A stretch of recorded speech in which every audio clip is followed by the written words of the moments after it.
Halo, halo, apa kabar Anda semua? Assalamualaikum warahmatullahi wabarakatuh. Pasti banyak di antara Anda semua, seperti saya juga bingung melihat apa simpang siur di kabinetnya Pak Jokowi ini, terutama soal beras ya, karena beberapa waktu yang lalu kan kita tahu ada pernyataan dari Menteri Perdagangan bahwa stok beras tuh menipis tinggal separuh, tapi dibantah oleh Menteri Pertanian stok melimpah, sampai Pak Jokowi bikin rapat kabinet segala macam rapat terbatas dan memberi waktu sepekan.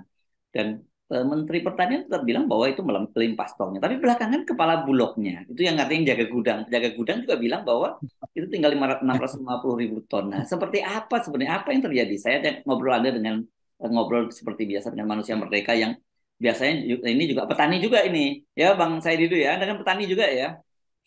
Saya petani, Mas. Saya Oke. petani. Dan beras juga ya, itu Anda punya sawah kan? Saya ada di Tangerang, ada di Sulawesi. Oke, ya. Oke, jadi apa yang terjadi sebenarnya? Yang kita tanya bukan hanya sebagai petani, tapi tentu saja pengalaman Anda sebagai menteri apa, sekretaris menteri ya. Ya, saya pikir saya tidak terlalu heran perbedaan itu karena itu selalu terjadi sejak dulu. Sejak dulu selalu terjadi eh, simpang siurnya berbagai hal. Mari kita bahas dulu sebenarnya dari sisi produksi Hmm, dan dari sisi stok dan dari sisi konsumsi. oke. Eh, saya pikir kebanggaan yang selalu dibanggakan Jokowi ini adalah produksi beras yang lebih, sebenarnya yang terjadi lebih itu tahun 2018 Hmm, hmm, itu 34 juta ton beras, itu hmm. tertinggi. Kemudian sekarang turun sekitar 31,5 juta ton, berarti 1,5 juta ton turunnya sejak 2019, 2020, 2021. Nah, 2022 ini saya perkirakan lebih rendah lagi. Mungkin hanya 31 juta ton. 31 juta ton beras. Hmm, Kalau hmm, gabah kering giling itu tahun 2019 itu 60 mencapai 60 juta ton gabah hmm. kering giling. Sekarang itu sekitar 54 juta ton Oke. uh, gabah kering giling. Nah, uh, pengumuman Bulog bahwa stok beras kurang itu saya percaya Kak. Saya percaya kalau Bulog yang umumkan. Oke, gimana penjelasannya itu? Nah, tapi tidak salah juga Kementerian Pertanian kalau menyatakan stok lebih dari situ. Nah, Karena nah, nah, nah, ada nah. stok, Makin seru nih apa yang terjadi nih. ini perbedaan definisi saja. Yang Oh, oke. dimaksud stok ke Kementerian Pertanian itu termasuk stok yang ada di dapur masing-masing penduduk, termasuk dapur Mas Sersu, Oh, gitu ya. Hmm. termasuk yang ada di petani yang dia simpan, ada itu. Nah, tapi itu kan tidak bisa dipastikan karena itu di luar kendali pemerintah. Oke. Hmm, hmm, Jadi hmm. tidak ada yang salah sebenarnya. Nah, jadi tapi memang saya katakan Mas Heru sebenarnya yang saya pertanyakan itu adalah ini saya ingin menyatakan begini. Kega, uh, Pengumuman Kabulok bahwa stok beras kurang itu menunjukkan bahwa program pertanian yang dibangga-banggakan oleh Presiden Jokowi selama ini gagal. Ya, Hmm. saya beritahu program pertanian, masih ingat kampanye beliau yang paling monumental dan saya saat itu agak ketawa walaupun saya bagian mendukung Pak Yusuf Kala saat itu tapi saya nggak bisa membantah yang Hmm. menyatakan akan berhenti mengimpor beras itu agak ketawa saya. Hmm, hmm, hmm. Mau ketawa tapi takut dosa ya waktu itu ya. Karena saya paham impor beras Indonesia itu kadang-kadang impor kadang-kadang lebih.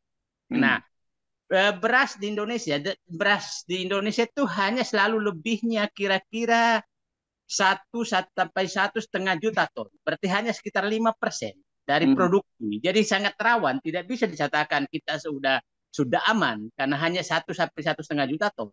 hmm, Nah, pada saat itu saya tercengang pada saat Jokowi menyatakan akan melakukan apa namanya cetak sawah baru yang dulu dikatakan target 1 juta hektar, hmm, akan membangun ratusan bendungan, hmm, puluhan bendungan, hmm, akan membangun ratusan embung hmm. dan semua sudah dilaporkan sudah selesai sekarang.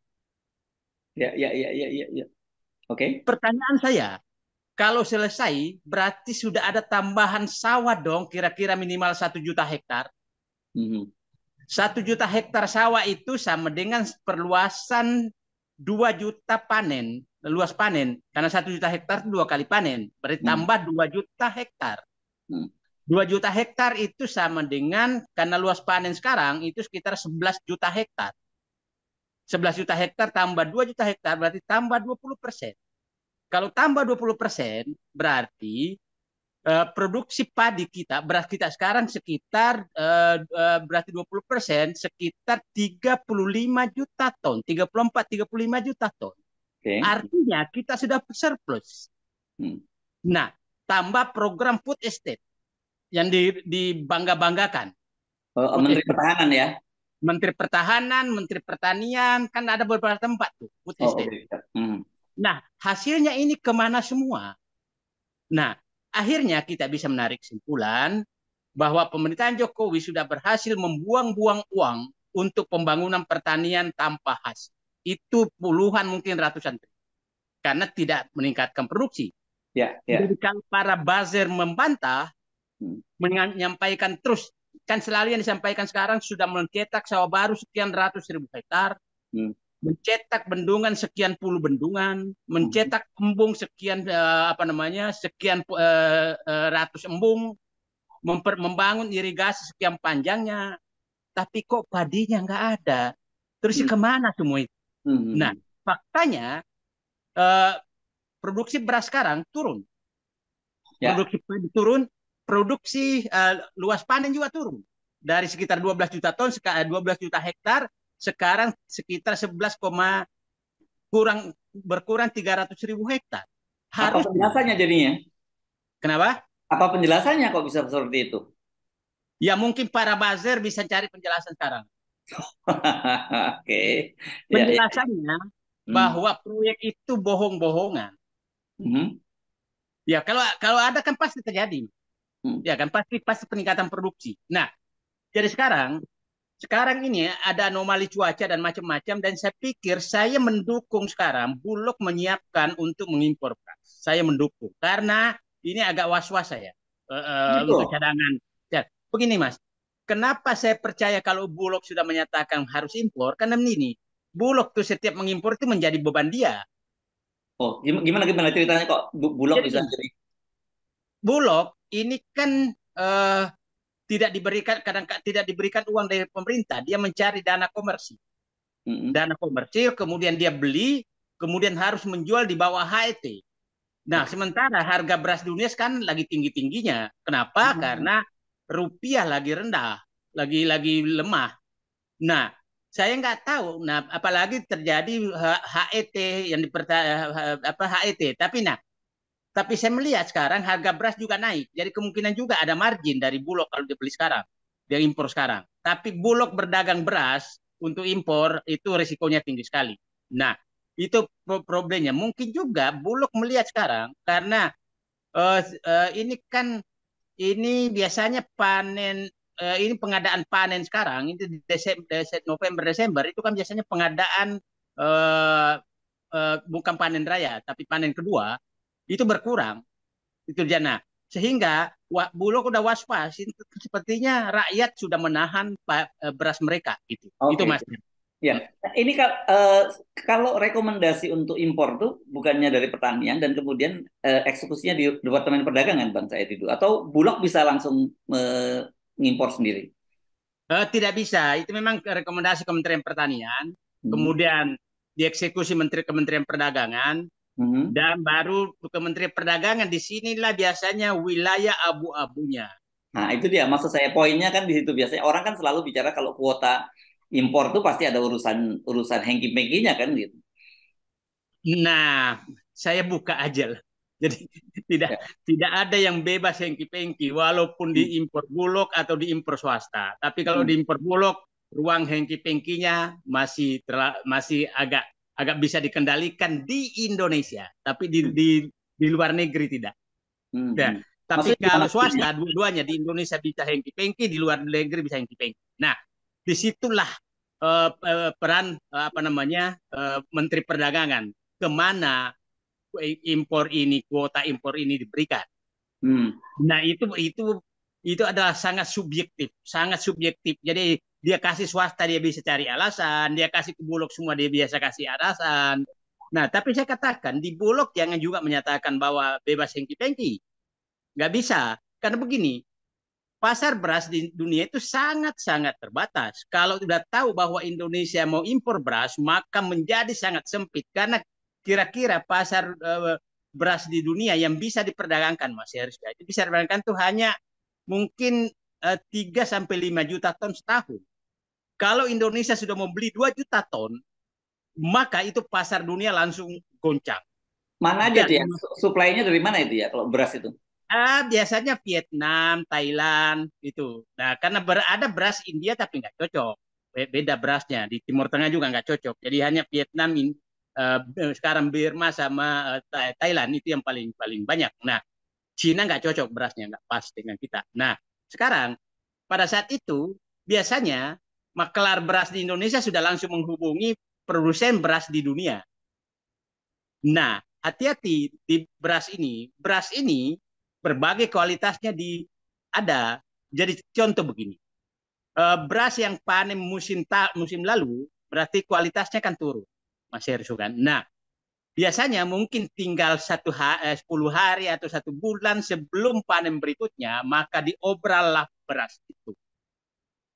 Nah, dengan masih dianggap kualitas A, pada sebenarnya sudah kualitas B.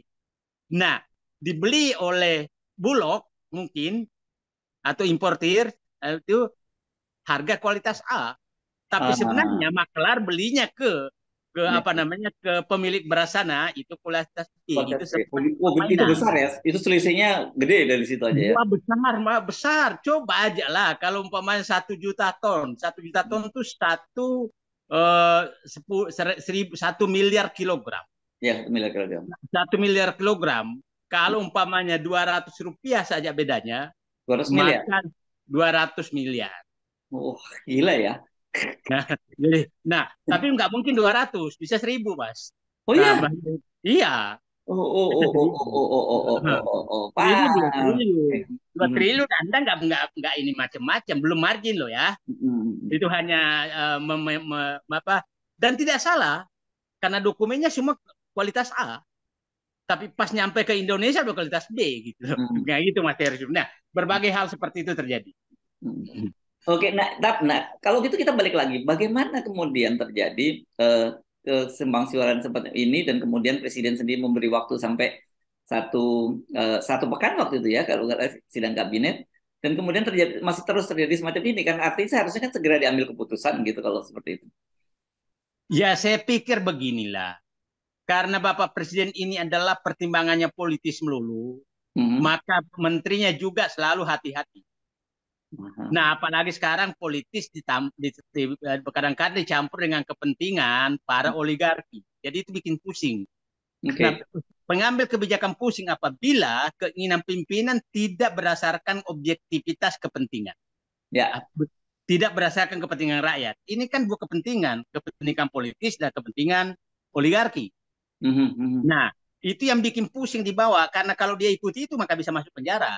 mhm. Sebenarnya dari dulu nggak pernah terjadi begitu karena selalu itu diselesaikan di Menko Hmm, pertentangan itu dan kita selesai sampai busa 2 hari 2 malam rapat. Saya sering ikut rapat mhm, karena kita saling membuka data.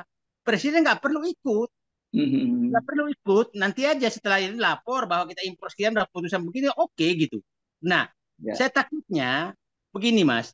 Mhm. Kalau presiden sudah mengambil semua kebijakan dan tidak mengambil kebijakan saat sidang kabinet, artinya ada kepentingan non objektif atau kepentingan subjektif yang masuk dari menjadi agenda rapat.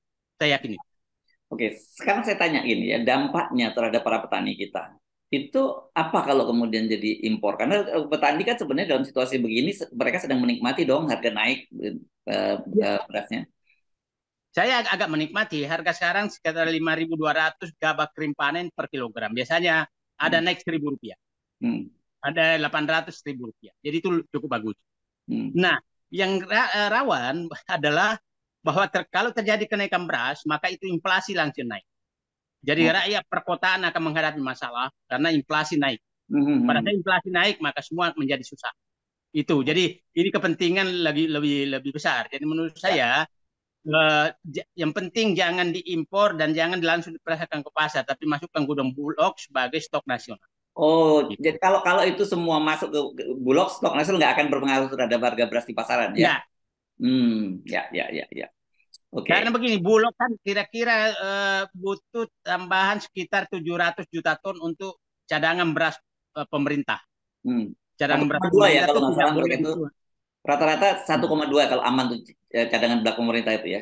1,2 juta ton ya. Ya, Ya, oke. betul. Jadi Jadi menurut saya ya caranya adalah hanya mengizinkan impor untuk memenuhi cadangan beras pemerintah. itu saja ya. Nah, tapi ada celah Itu nggak saja. biasanya begitu dibuka keran impor, pasti ada titipan-titipan yang main yang masuk. Bisa juga nggak seperti itu? Jadi gini, Bu, keran impor tuh gak ini sekali. Jadi biasanya kan jumlahnya berapa, Oke.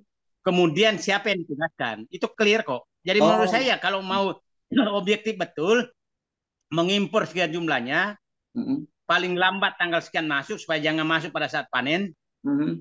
dan masuk hanya di daerah mana, Mhm.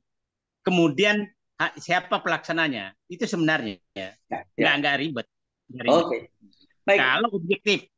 Ya, loh kalau nggak kalau objektif selama ini nggak pernah ada masalah. Tapi kan persoalannya kita tahu ada permainan-permainan di seputar itu semua. Oke, Bang Said terima kasih banyak soal ini. Jadi kita tunggu rekomendasinya seperti apa ya. Nanti kalau Jadi memang ya, rekomendasinya clear cuman bahwa hanya Bulog yang diizinkan, nah kita tahu itu aman gitu ya. Tapi kalau kemudian cuman pemerintah menyatakan buka kuota ini impor, nah itu pasti berarti udah ada permainan di situ, gitu ya. ya saya pikir ya itulah Mas Hersud bahwa ini eh, pertentangan impor beras ini adalah pengumuman pemerintah terhadap kegagalan membangun pertanian dan ketahanan pangan. Ya, Jadi nggak usah tenang itu saya pikir. baik. Itu. Oke, terima kasih Bang Said. Assalamualaikum warahmatullahi wabarakatuh. Waalaikumsalam warahmatullahi wabarakatuh.